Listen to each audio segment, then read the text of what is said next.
Hi everyone, thank you very much for attending our new LVFlow webinar session.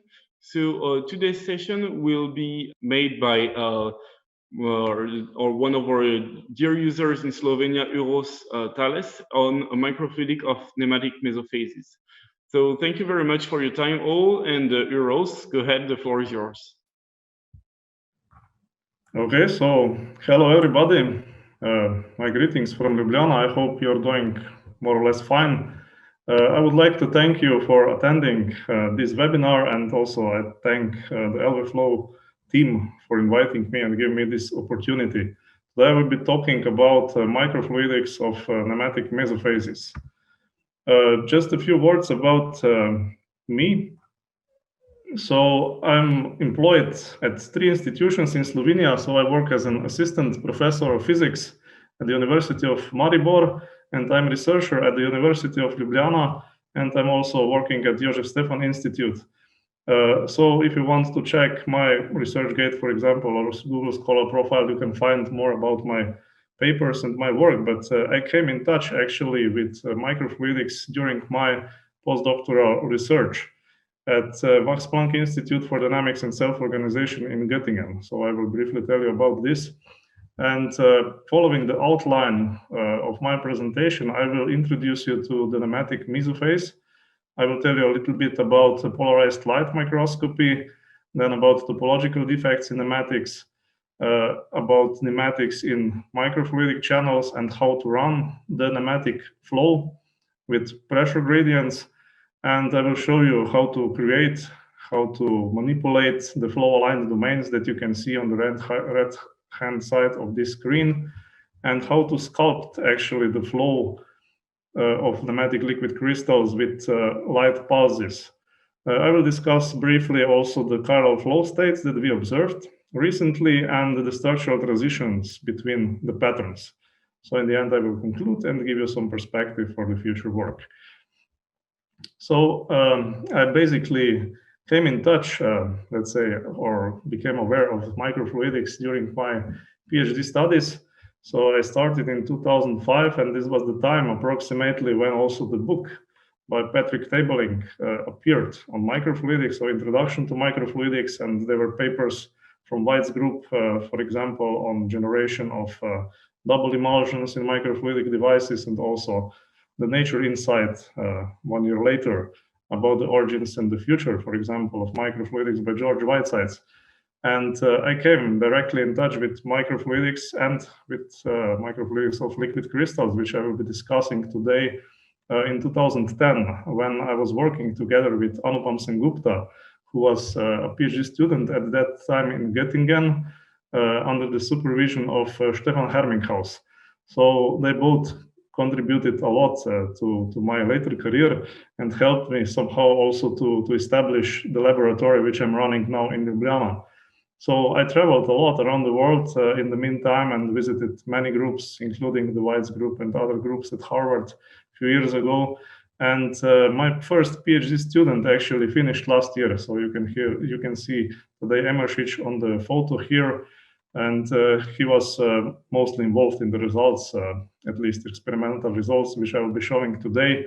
And now he's actually a postdoc at the University of Chicago.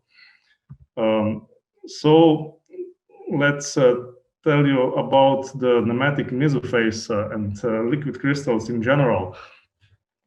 So these are actually oily fluids which are made of anisotropically shaped molecules, which tend to align in a preferred direction. So we call this direction the director. It's denoted by N. So these molecules tend to align along their long axis in one direction, and they can form a variety of phases. For instance, this is the nematic phase, where you have long-range orientational order, but they can also form layers, like in this smectic case. If this order is not preserved, you get a typical isotropic fluid, like water, for instance. In addition, you can manipulate the nematic liquid crystals with surfaces, and they experience different elastic deformations. So here are represented just 3 basic modes: splay, bend, and twist. And this means that you can change their orientational order, for instance, with confining surfaces.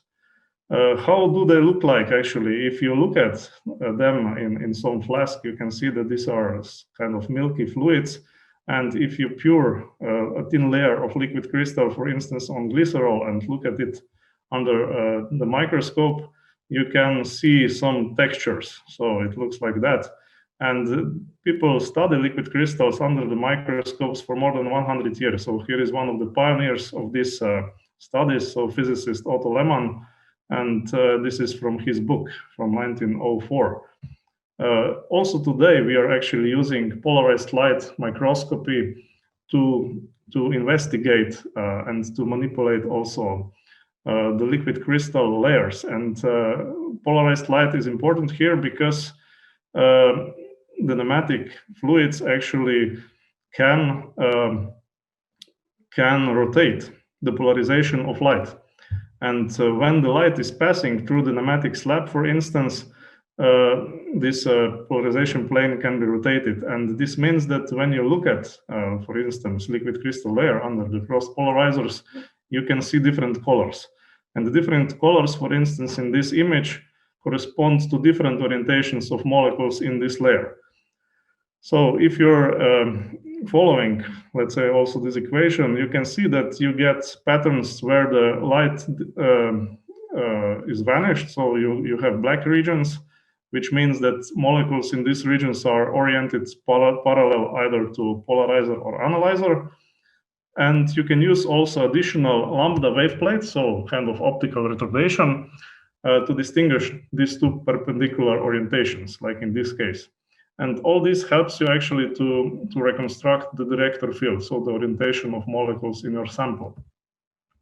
So in addition to uniform alignment of liquid crystals, there are also regions where the nematic order is ill-defined. It means that you came into points or also the lines which look like some points, or let's say small black regions under the microscope. And these regions are called topological defects. So because of different orientation of molecules from different sides, it is impossible to avoid in some places the formation of topological defects. For instance, we can see here different types of defects, and you can attribute numbers to different types of defects. For instance, we have point defects which have plus or minus, so it means positive and negative topological charges. And this is an example how you can recognize the topological defect. So these numbers are related to how many times the molecules turn when you circle this point in the middle. And yeah, you can distinguish then different examples. Here is also an example of a cross-section of disclination line. And the line defects have half-integer numbers. So these are some examples from layers, from our samples, from our studies in the recent past.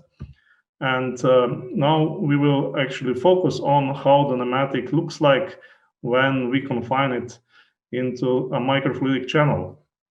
So people who work in microfluidic area are probably aware of basic steps of soft lithography, so to produce this kind of PDMS channels. So it means that you create kind of a master on silicon wafer, and you make a pattern with UV light in photosensitive material, and then you're using this this kind of stamp to produce a microfluidic channel. So out of the polymer-like material, so PDMS, and you join this channel then with glass substrate typically. And this is how the sample looks like under the microscope. And what is important here in the studies of liquid crystals is that we have to functionalize the walls of such channels. It means that before we fill in the liquid crystalline material into such a channel, we typically run a surfactant, for instance, DMOAP surfactant, through the channel to attach these molecules perpendicularly to the walls of the channel. So you have to also to heat the sample and to dry it with, for instance, with dry air. And after this, you can introduce liquid crystal material, let's say at room temperature, into the channel. So what you will get is actually uniformly aligned, let's say, so-called homeotropic state. In this case, it means that molecules are aligned perpendicularly to the surfaces, and you have some deviation from this order just at the edges of the channel. So when you look at the sample under polarized microscope, you will see this dark pattern. And now the question is, what happens when you are running the flow? So when you move this orientation into motion. So you can imagine that you will change the orientation of molecules here, and you can get some direction, which is parallel to the direction of the flow in this case. So I'll be discussing this kind of states during my talk. So how do we run the nematic flow? You have several options actually, and I started experiments with liquid crystals and in microfluidic channels actually with syringe pumps almost 10 years ago. And later on we switched actually to pressure controller, so also the LV flow product. And the reason was that this pressure controller was much more sensitive and stable actually to stabilize some of the patterns that we were observing. We were using also a lot laser tweezers in addition, so to hit locally the samples, as you will see soon. And this way we were able to control and to run actually the flow of the nematic liquid crystal. Here you can see a few examples. So we were reaching typically velocities of several tens to several hundred micrometers per second. And you can see here one example of big flow. So you can see some birefringent colors here. And at faster flow, more interesting dynamics can happen also in the channel. So in this so-called pressure-driven nematic flows, we somehow focused back then, so in 2012, let's say, and 13, on relatively simple outcomes. So we were interested in what happens at relatively low flow velocities, what happens in some middle range of flow velocity, and what happens at, let's say, strong flow regime. And you can see that you can actually move from this uniform state, which is almost perpendicular, so from this side view, into something what gets flow aligned, so it's strong flow. And in between you have some relatively strong competition between the elasticity and the backflow effects, which lead to more complex rheological behavior, which I will be also discussing soon. And so in all these regimes, we are practically dealing with laminar flows. So the we have low Reynolds number, typically, of this order, and Reynolds number tells you about the inertial over viscous effects. And we were also interested in the Ericsson number, which can vary to higher values and reach higher values. And here we have the competition between the viscous and elastic effects. So these quantities here, you can see our density and then flow speed, some relevant length of the system and dynamic viscosity, and also the elastic constant. So this state, which is looks like flow aligned, so that you have reorientation of the molecules in the middle of the channel, was called the Dowser state. And in analogy, we coined then the word the Bowser state. So the Bowser is also this animal from some Nintendo game, if you're aware of this, for instance.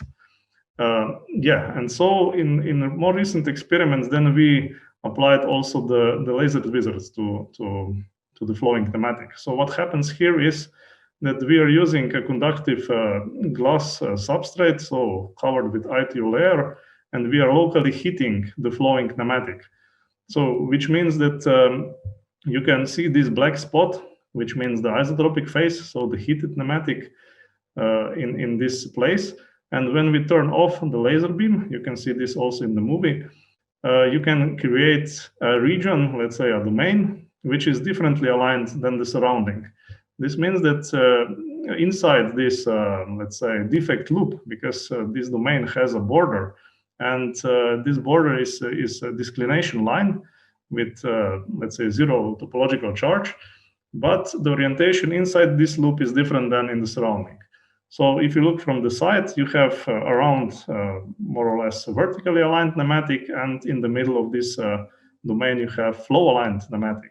And this is very obvious also under the cross polarizers. As you can see, you can easily distinguish these domains from the surrounding. And what is interesting here is that you can actually play and engineer, play also with the size and the dynamic behavior of these domains. So this was analyzed in details in experiments and also with theoretical model and simulations. And here you can see that we kind of figured out that it's important how big are these domains at the beginning. So this is some critical radius. So if they are too small, they will annihilate. They will just shrink at whatever flow you're running. But you can play also with the critical velocity which you can reach. So it depends, of course, on the geometry of the channel and so on. But you can reach some critical velocity where you can actually stabilize the size of these loops. And you're somehow between two regimes. So on one side, you have shrinking loops, which get smaller and smaller when you're running the flow. And on the other side, you're getting growing loops. And you have some border in between where you can, with some critical velocity, let's say, control the size of these loops on longer time scale. So it means for seconds or tens of seconds, and you can run then these domains along the channel.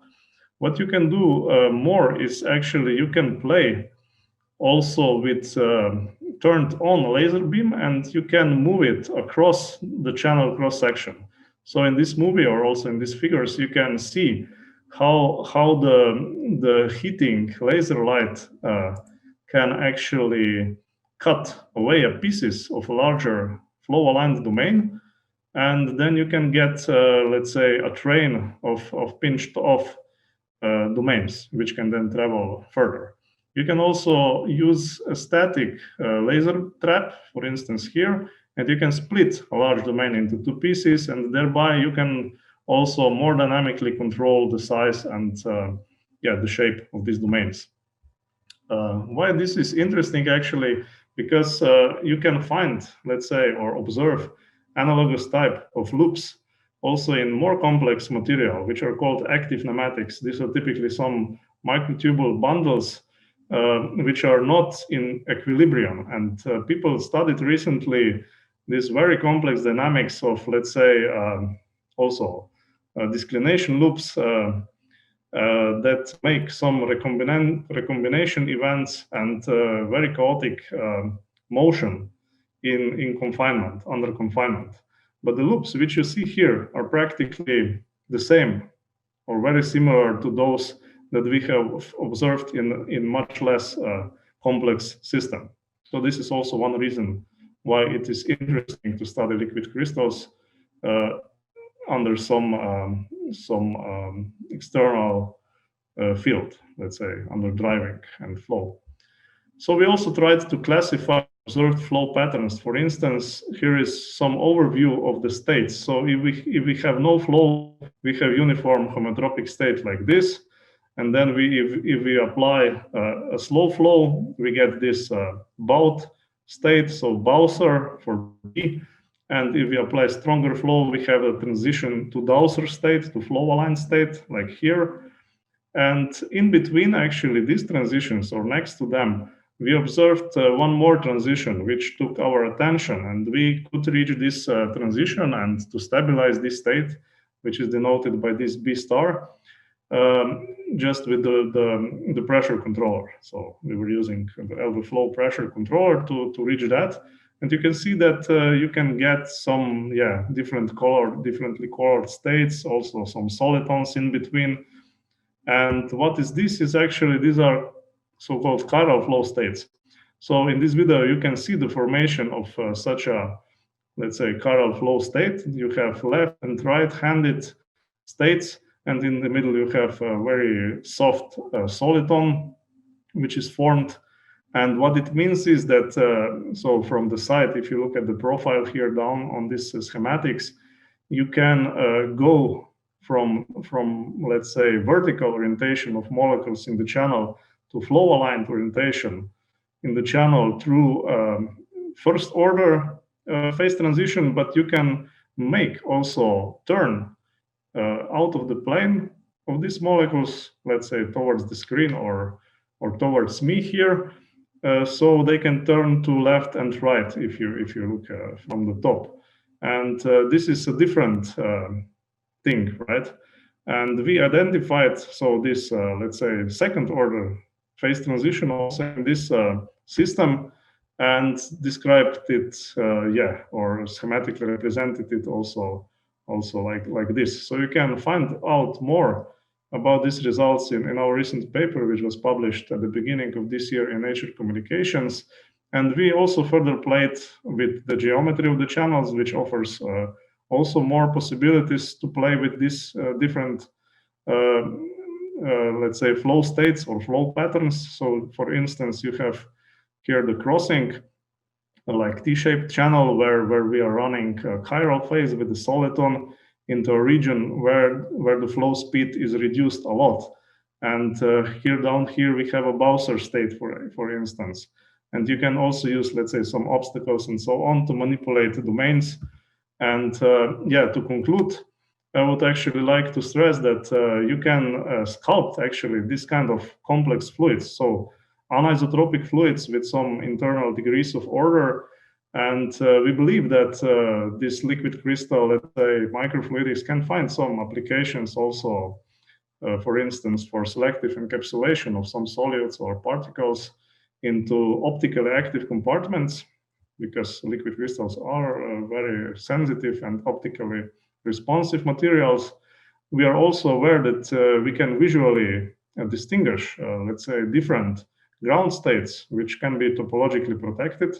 So like these domains which do not disappear. So we are dealing actually with one kind of material, but with two different orientations. And we believe that similar and even more complex dynamics actually can be also studied in active nematics and chiral nematics, for instance, and also lyotropic liquid crystals. And I'm sure that there is more to do in the future. So I give you just two hints.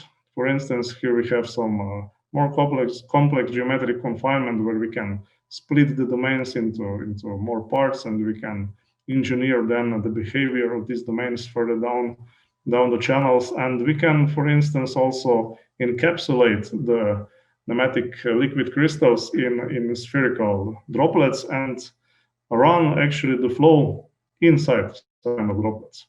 So this is somehow what I wanted to show you.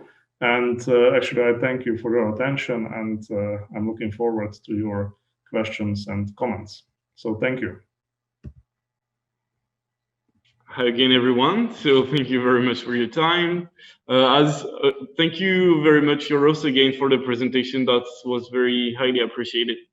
So as Uroš suggested, if you guys have any questions, feel free to ask them in the chat box, and we'll be happy to answer them. So either Uroš and so first question from Andrew. Did you study the impact of the channel aspect ratio on the fluid properties? Yes, we did this. I mean, not, let's say, so extensively, at least not in the last few studies, but in the paper when I was still a postdoc, so in Göttingen, we tried a few different aspect ratios. So we still concentrated on rectangular cross-section, because I think that in circular or square cross-section, you would not be able to distinguish, let's say, so many interesting transitions or the effect of changes in this nematic flow would not be so prominent. And we somehow, let's say, stick to the geometry, which is maybe I did not mention this enough, but we typically use channels which are, let's say, 100 or up to few hundred micrometers in width, but only 10 to, let's say, maybe 50 micrometers in depth. So this is related to optical also detection of different textures. You know that this is some typical scale where you get good birefringent colors with liquid crystals. And also in simulations, my colleagues actually tried to simulate, let's say, different aspect ratios from 1 to 1, or let's say 1 to 2 to 1 to 10. So in this range, actually, we checked the things, and there was no big difference from what we used in experiments. So one question from Jorge. So thank you for your talk in this interesting field. I want to know if there was any type of recycling flow mechanism for the liquid when used in the microfluidic channels. So recycling mechanism. So you mean that if we reused? Yeah, sort of like recirculation system, I believe. I see. So I mean, in this case, we did not really do that. So we were typically flowing the material through the channels. The quantities are actually very small, so we typically use, let's say, a few tens or maybe hundreds of microliters for typical experiments. But what we did occasionally is that we were, let's say, using the same material. So once you fill the channel, you can also, with this pressure controller, you can run the flow in both directions, so forward and also backward. So in some cases, we were using, let's say, oscillating flow, so that we were running the flow of the material in both directions, here and there, and also observe the relaxations in this case. But yeah, the use of material is small, so we were not really collecting. But you can do this as well, I would say. It's not big waste of the material in this kind of experiments. Yeah. For you to know, there is definitely a possibility using pressure-driven flow control in a set of valves to do very quick recirculation system. Yes, definitely, that's possible. But we would use not the more case material in this case than in that approach that we used. That totally makes sense. And yeah, the fact that you can go back and forth is also that's also works. Right. All right. Also, another question from Andrew regarding the laser tuning. Do you think it could be used for making control release experiment based liquid crystal?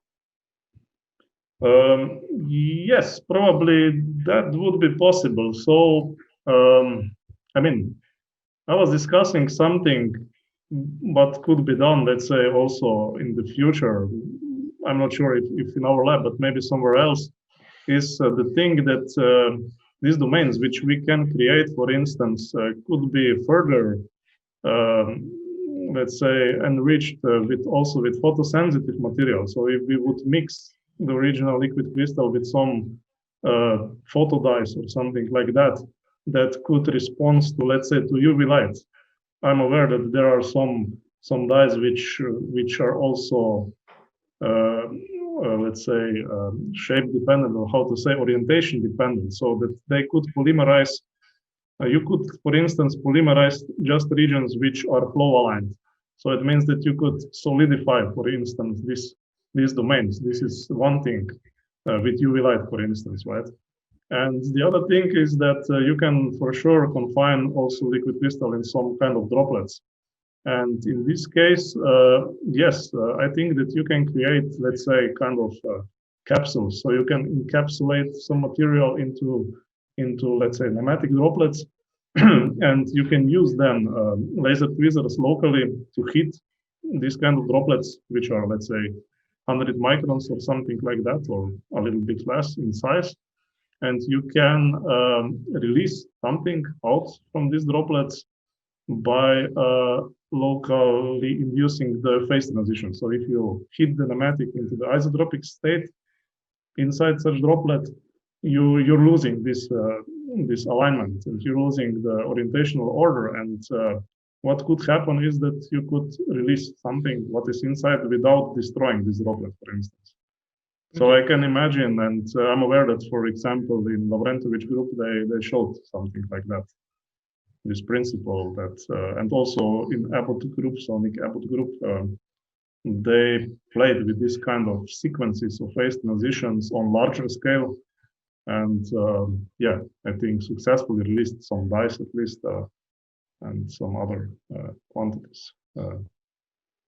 So through the liquid crystal water interface, for instance.